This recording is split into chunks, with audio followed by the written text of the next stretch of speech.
Buenas tardes, buenas noches. Bienvenidos de nuevo a mi canal, el canal de Alberto Montoya, en donde subo algunos videos relacionados con algunos temas en estadística.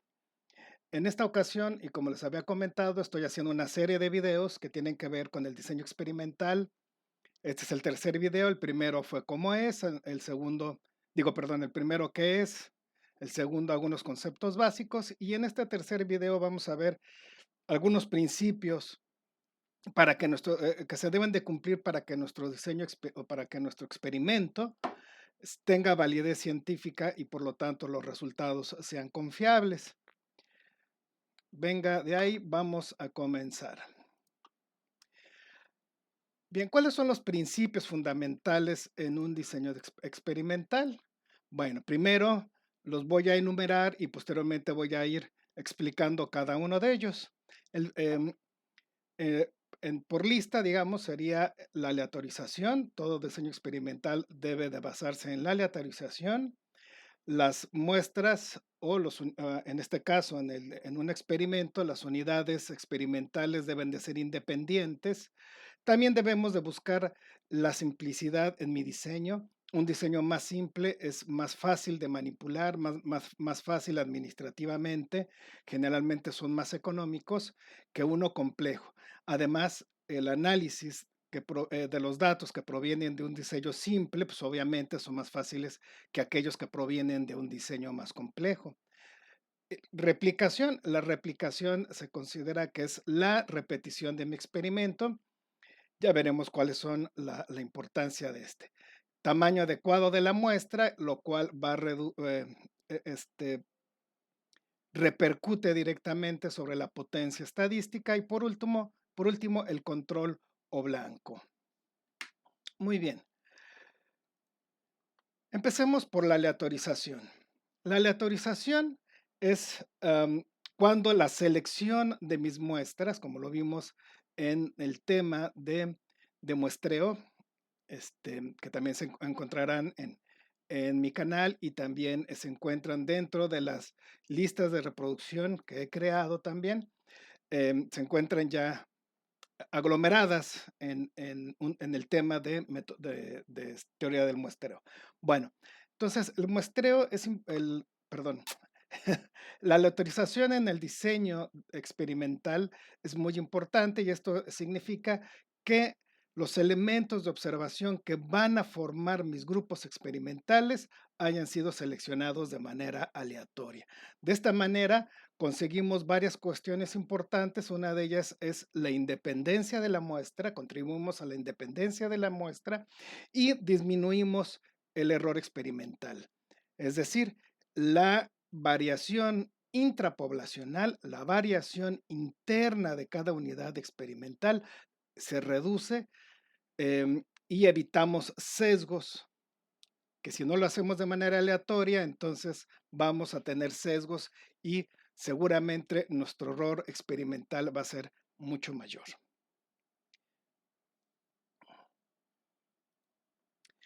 Bueno, pero ¿cómo se hace? ¿Cómo se hace un diseño, perdón, la aleatorización en el experimento, en un diseño experimental?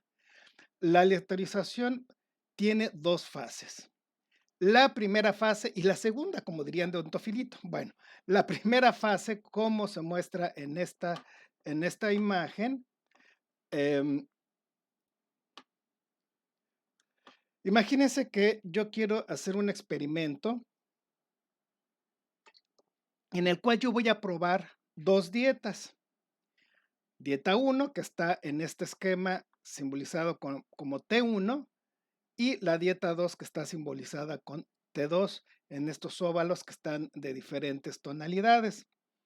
Bien, entonces digo, ok, voy a probar estas dos dietas en peces para ver cuál de estas dos dietas produce un crecimiento mayor en peces. Entonces, voy y pido a mi laboratorio de preferencia eh, un lote de peces. En este caso, un lote que me permita realizar mi experimento que yo diseño, que es un experimento de dos tratamientos con dos repeticiones, con dos réplicas.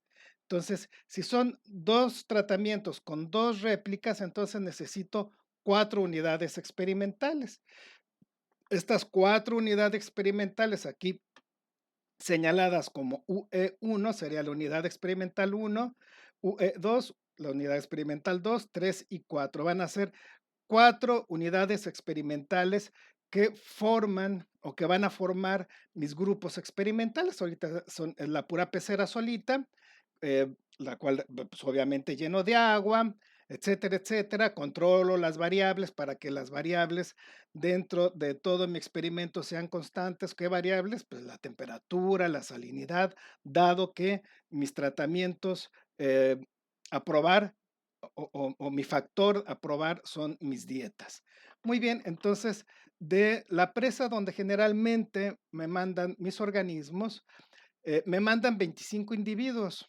Acuérdense que es importante señalarles a la compañía en donde voy a comprar mis organismos, que sean organismos de la misma talla o de tallas muy similares, con pesos similares, de preferencia del mismo sexo, y si vienen de la misma camada, pues mucho mejor, ¿no? Es decir, ¿por qué? Porque de esa manera vamos a tener una validez interna alta. ¿Se acuerdan? En el video pasado había explicado lo que es la validez interna y qué importancias e implicaciones tiene en el desarrollo de un experimento. Entonces, me mandan mi lote de organismos similares, con la misma edad y tallas similares del mismo sexo, para que entonces cumpla con mi validez interna. La selección de estos 25 organismos a cada una de mis unidades experimentales para formar mis grupos experimentales. Ojo, aquí todavía mis unidades experimentales no se les ha asignado el tratamiento que les voy a aplicar, simplemente estoy formando mis grupos experimentales. Entonces, tengo mis 4 peceras, que son unidades experimentales, selecciono mis organismos, ustedes se forzan un poquito la vista, estos son pececitos chiquitos, entonces se seleccionan, como tengo 4 y son 25, entonces 4, les corresponden 6 organismos por cada unidad experimental, entonces selecciono de manera aleatoria 6 organismos en cada una de mis peceras. Esa selección se debe de hacer de manera aleatoria. Ese es el primer proceso aleatorio en mi diseño experimental. Una vez que haya formado mis grupos experimentales, el segundo proceso aleatorio es la asignación de los tratamientos a las unidades experimentales. De esta manera, estoy entonces asegurando la independencia, por un lado la independencia de la muestra y por otro lado estoy eliminando muchos sesgos. Por ejemplo, uno que se me viene a la cabeza, pues es si puede ser que no todos los organismos tienen la misma información genética, por lo tanto, su metabolismo no siempre va a ser el mismo, aunque provengan de la misma madre y del mismo padre. Entonces, de esa manera, estoy diluyendo ese posible error o esa posible variación que tengan los organismos, lo estoy diluyendo en todos mis grupos experimentales. Muy bien.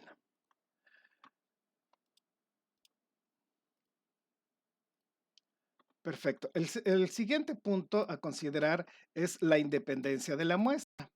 La independencia de la muestra significa que entre las unidades experimentales no haya una relación, no hay una relación entre ellas. Esto tiene varias implicaciones importantes desde un punto de vista práctico hasta desde un punto de vista estadístico. Desde un punto de vista práctico, pues es más fácil manejar unidades experimentales independientes, aisladas, que es tener unidades correlacionadas. Ahora, desde un punto de vista estadístico, si tengo unidades correlacionadas, pues entonces, si una unidad experimental se ve afectada, por decirlo de alguna manera, por alguna variable, entonces, pues esa afectación también va a va a afectar, valga la redundancia, a las siguientes unidades experimentales. En cambio, si son independientes, si un organismo, por ejemplo, de estos pececitos que están acá se enferma, bueno, pues incluso puedo perder toda mi unidad experimental, pero no pierdo mi siguiente unidad experimental, ¿no? Entonces, es una forma de protegerme y es una forma también, ahora hablemos desde un punto de vista estadístico, las unidades experimentales, perdón, la independencia de las unidades experimentales me permite em, aislar errores, ¿no? Aislar errores aleatorios. Muy bien. El siguiente punto importante es la simplicidad y no me refiero a aquellos personas simplones que se ríen de todo, de cualquier payasada, están ahí risa y risa, sino más bien me refiero a que debemos de buscar un diseño experimental sencillo que nos permita corroborar nuestras hipótesis, contrastar nuestras hipótesis de trabajo. Siempre hay que buscar el diseño más sencillo porque además administrativamente es mucho más fácil manejar un experimento sencillo que un experimento muy complicado. Además, también esto lo podemos llevar hasta el análisis de datos. Es más fácil utilizar modelos estadísticos más sencillos que modelos estadísticos más complejos. Obviamente, si el diseño estadístico complejo me da mucho más información que el sencillo, pues claro, lo utilizo. Pero si me dan resultados similares, entonces prefiero el más sencillo que el más complejo. Recordemos el principio de parsimonia. Bueno, pues así lo mismo también en un diseño experimental.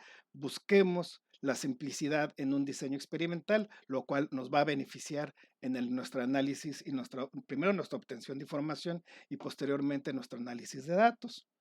Otro punto importante es la replicación. La replicación se define como la repetición del experimento y es aplicar u otra definición es aplicar todos los tratamientos o un mismo tratamiento, perdón, un mismo tratamiento a diferentes unidades experimentales. Es muy importante la replicación desde diferentes puntos de vista, pero antes de pasar a este punto de la importancia de, de las unidades de la replicación, veamos algunos ejemplos. En este caso, em, tengo diferentes unidades, es un experimento, en donde están las lechugas y los recipientes en donde está cada una de estas plantas es una unidad experimental y por lo tanto una réplica, una repetición. Otro ejemplo es estos cilindros azules, son repeticiones en cada uno de los cilindros, estamos aplicando un tratamiento y entonces serían repeticiones, ¿no? Otro ejemplo, en esta cada una de las cajas, de las jaulas que se ven en la imagen, sería una repetición de un experimento. Sí, en estas jaulas se tenían organismos pequeños y se les ponían diferentes concentraciones de oxígenos. Entonces el tratamiento era la concentración de oxígeno y cada una de estas pequeñas jaulas entonces constituye una repetición. Muy bien. Ok, ¿por qué es importante la replicación? A través de la replicación, em, puedo calcular el error experimental. Es algo muy importante porque el error experimental me permite evaluar y analizar la varianza intrapoblacional. ¿Sí? La varianza intrapoblacional es muy importante conocerla porque necesito saber cómo varía la población desde un punto de vista estadístico, ¿no? Entonces, me permite ver la respuesta hacia un tratamiento y desde un punto de vista inferencial, el error experimental o la varianza intrapoblacional me permite calcular los intervalos de confianza y obviamente realizar pruebas de inferencia estadística, aunque obviamente es más importante los intervalos de confianza de mis estimadores para que pueda, también a través de ellos puedo hacer inferencias. Bueno, am, otra cuestión importante es que a mayor número de réplicas, mayor potencia estadística, y esto está conectado con el tamaño de muestra.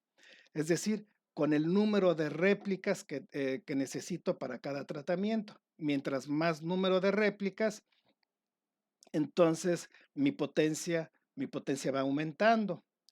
Esto también hay que considerarlo porque a tener mayor número de réplicas tengo dos efectos. Uno, pues el efecto de manejo de mi experimento. Al tener muchas repeticiones, muchas réplicas, pues se me puede complicar administrativamente hablando la manipulación o el manejo de mi experimento. Y por otro lado, desde un punto de vista estadístico, puedo también tener una sobrepotencialización, parece un trabalenguas, y el que más sobrepotencializa será un buen potencializador. Bueno, entonces, al tener también muchos o un excesivo número de réplicas, puedo llegar a sobrepotencializar mi prueba. Es decir, si tengo pequeñas diferencias entre mis tratamientos, tener diferencias significativas estadísticamente hablando, aunque no sean diferencias biológicas, por decirlo, ¿no?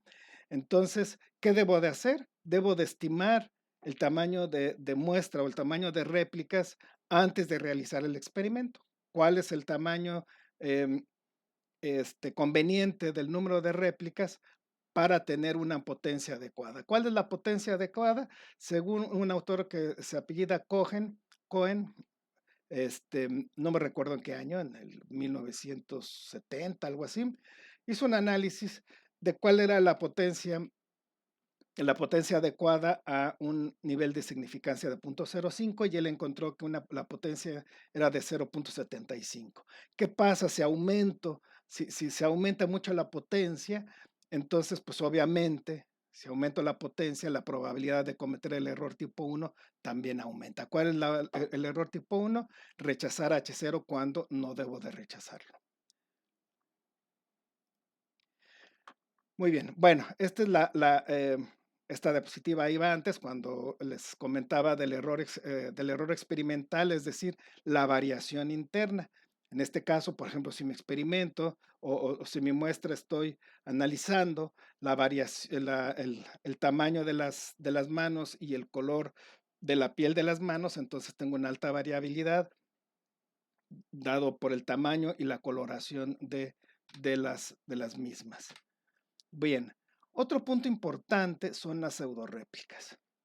Y es un concepto sumamente importante en el diseño experimental.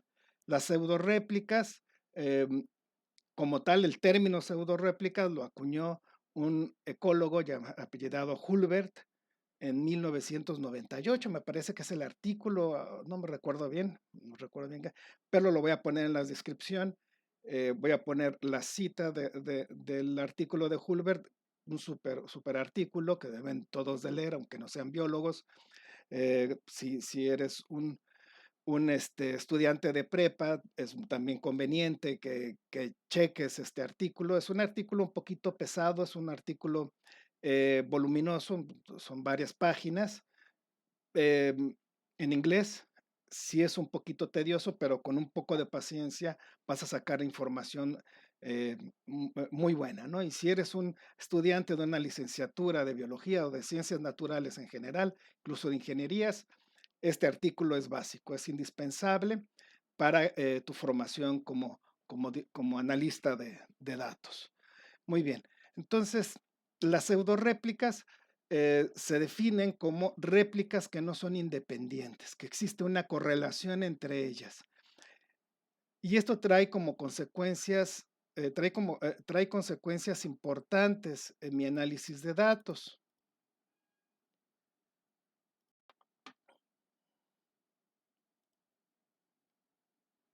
Bien.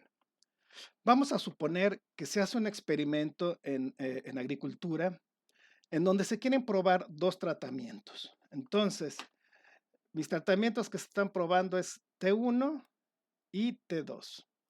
Y entonces yo selecciono 4 4 unidades experimentales en una misma en un mismo terreno, en un mismo terreno. Y en otro terreno alejado, selecciono para mi tratamiento 2 4 unidades experimentales y corro mi prueba. Muy bonito, entonces hago mi prueba y resulta que encuentro diferencias significativas entre el tratamiento 1 y 2. Imagínense que estoy probando un fertilizante para plantas de café y este terreno está, por ejemplo, todo este terreno que está aquí pintado en fondo negro, está en San José del Pacífico, que está en Puebla, perdón, en Oaxaca, y tiene incluso marca de origen, ¿o cómo es esto? El café de pluma es un café muy reconocido, no solamente en México, sino de manera internacional, pues está en Oaxaca, Pluma Hidalgo, viene de Pluma Hidalgo. Imagínense que este terreno está en Pluma Hidalgo y este otro, ay, perdón, ay, y este otro terreno está, por ejemplo, en Veracruz, ¿sí? Entonces, o bueno, no vayamos tan lejos, no está exactamente en Pluma Hidalgo, sino está unos metros por debajo de Pluma Hidalgo. Se hacen las pruebas y encontramos diferencias significativas y encontramos que el tratamiento uno hizo que crecieran mejor las plantas. Entonces, concluimos, pues entonces el del tratamiento uno es más efectivo que el tratamiento 2. Falso, eso no podemos concluirlo por la siguiente razón. En este caso, estas 4 unidades experimentales no son unidades experimentales independientes, son dependientes porque están en el mismo terreno, están en Pluma Hidalgo. Entonces, todas están correlacionadas porque están dentro de tienen las mismas condiciones o condiciones muy similares, tipo de suelo, tipo de humedad, clima, etcétera, etcétera. Lo mismo sucede con estas otras unidades experimentales que están más abajo de Pluma Hidalgo y entonces tienen condiciones diferentes a las de Pluma Hidalgo y todas están además correlacionadas. No puedo entonces concluir que mi tratamiento uno haya producido mejor o haya tenido mejores efectos en la producción del café. ¿Por qué? Porque mis unidades experimentales que fueron tratadas con el tratamiento uno no son independientes, sino están correlacionadas. No puedo entonces llegar a esa conclusión. ¿Qué es lo que está sucediendo? Está sucediendo que tengo 4 pseudoréplicas para Pluma Hidalgo y 4 para el otro terreno. Son pseudo réplicas, pseudo réplicas. Realmente las unidades experimentales son estas solamente tengo 2 unidades experimentales, una unidad, una unidad experimental para cada tratamiento. Entonces no puedo llegar a esa conclusión, ¿sí? ¿Cuáles son las consecuencias de las pseudorréplicas? Bueno, las consecuencias son que los grados de libertad para la comparación son erróneos, porque como lo vimos en la imagen, en vez de tener los grados de libertad, si hago un análisis de la TED-Student, sería el número total de unidades experimentales, serían 4 y 4, 8, menos 2, 6 unidades experimentales, si fuera un experimento hecho de manera correcta. En vez de tener 6, tendría grados de libertad inexistentes, porque serían 2, no, serían 2 menos 1, 1, ¿no? Tendría solamente un grado de libertad. Entonces, los grados de libertad para cada comparación son erróneos. No se pueden aislar entonces diferencias entre mis tratamientos, ¿sí? Seguramente lo más probable es que yo encuentre diferencias significativas. ¿Por qué? Porque la variación interna, la variación intrapoblacional va a ser muy pequeña. ¿Por qué va a ser muy pequeña? Porque están correlacionadas todas tienen las mismas condiciones, esas unidades experimentales que veíamos que eran pseudorréplicas, ¿sí? Estas unidades experimentales tienen las mismas condiciones, entonces van a tener un error experimental bajo, o sea, es decir, una variación intrapoblacional muy baja. ¿Qué nos trae como consecuencia esto? Pues intervalos de confianza muy estrechos. Para el tratamiento 2 también van a ser intervalos de confianza muy estrechos y por lo tanto las diferencias en, entre mi tratamiento 1 y mi tratamiento 2 pues van a ser muy pequeñas, van a tener intervalos de confianza para el 1 y intervalos de confianza para el 2 y entonces pues no se van a tocar y voy a tener significancias. Entonces, no puedo llegar a la conclusión, no puedo concluir que las diferencias se deban entonces a mi factor de estudio. No hay que desesperarse. ¿Hay posibles soluciones? Sí hay posibles soluciones. Uno es como estoy sobrepotencializando mi prueba, porque entonces al tener intervalos de confianza muy pequeños, entonces puedo disminuir mi nivel de significancia. ¿Sí? Otra de las posibles soluciones es utilizar alguna prueba estadística que me permita manejar pseudorréplicas. Una de estas pruebas estadísticas es eh, el diseño jerárquico. Lo mejor, lo mejor que uno puede hacer es repetir el experimento de plano y si no puede uno repetir el experimento, entonces utilizar una prueba estadística y llegar a las conclusiones de manera con mucha calma y no aventurarse a hacer conclusiones falsas. ¿Cuál sería aquí el remedio? Bueno, pues entonces, por ejemplo, estas dos unidades experimentales les pondría el tratamiento 1, estas dos el tratamiento 1 y tratamiento 2 en ambos terrenos. Muy bien.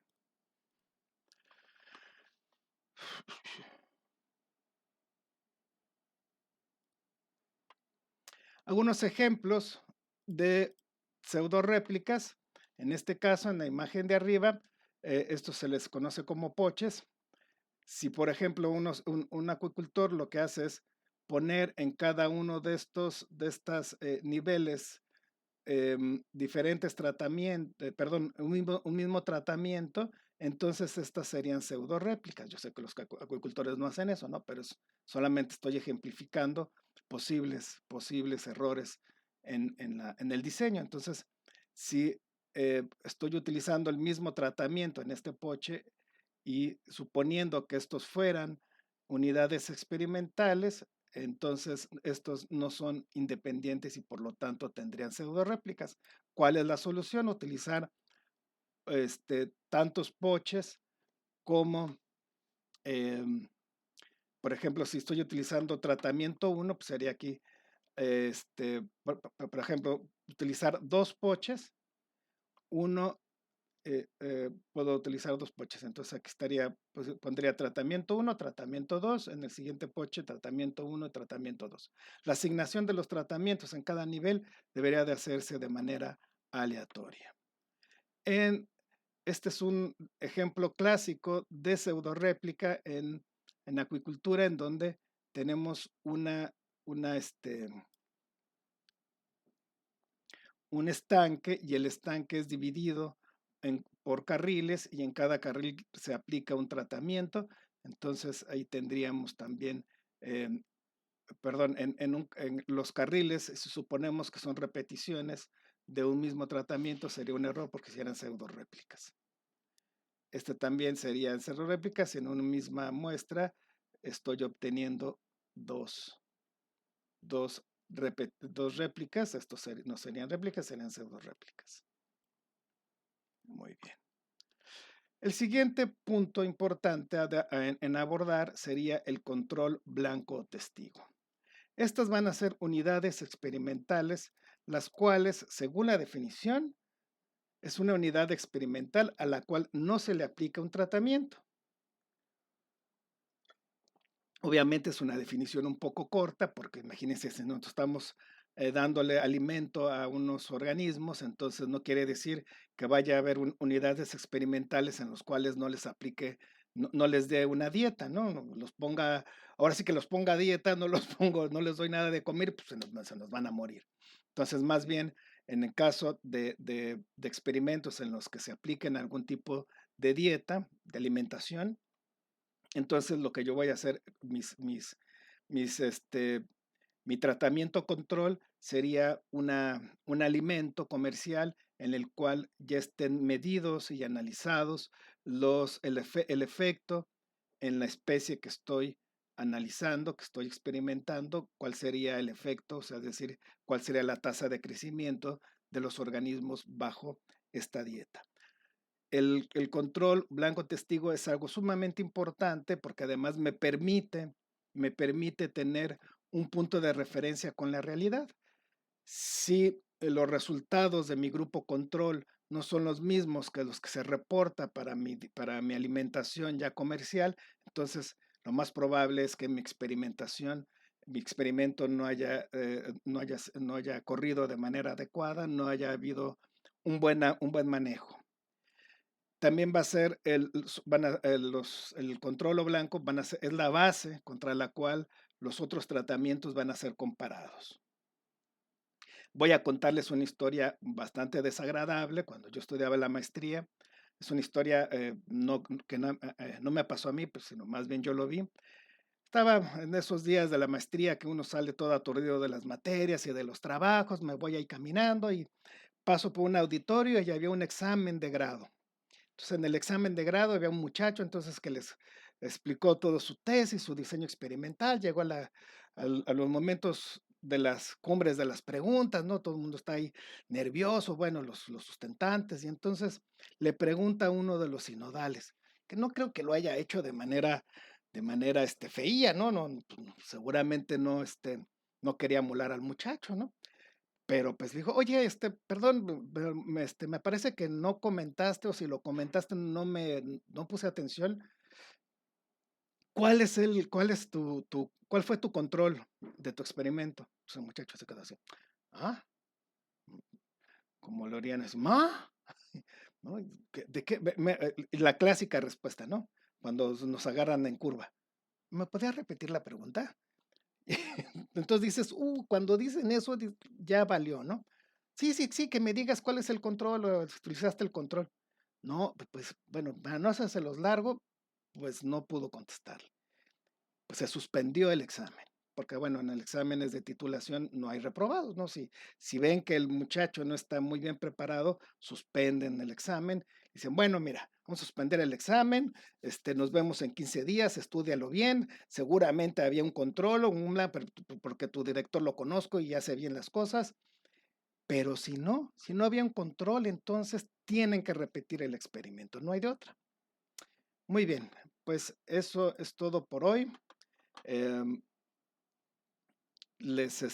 si les gustó el video, pónganme un like, comentarios también, son bien recibidos. Si quieren que aborde algún tema en específico y está en mi alcance hacerlo, también estoy metiendo algunos videos de cómo se hacen algunas pruebas en algunos programas de algunos software estadísticos.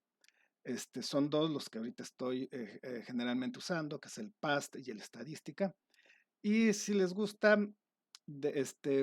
pues suscríbanse a mi canal. Eso es todo. Nos vemos pronto. Saludos a mis alumnos del 602A y 602B. Hasta luego.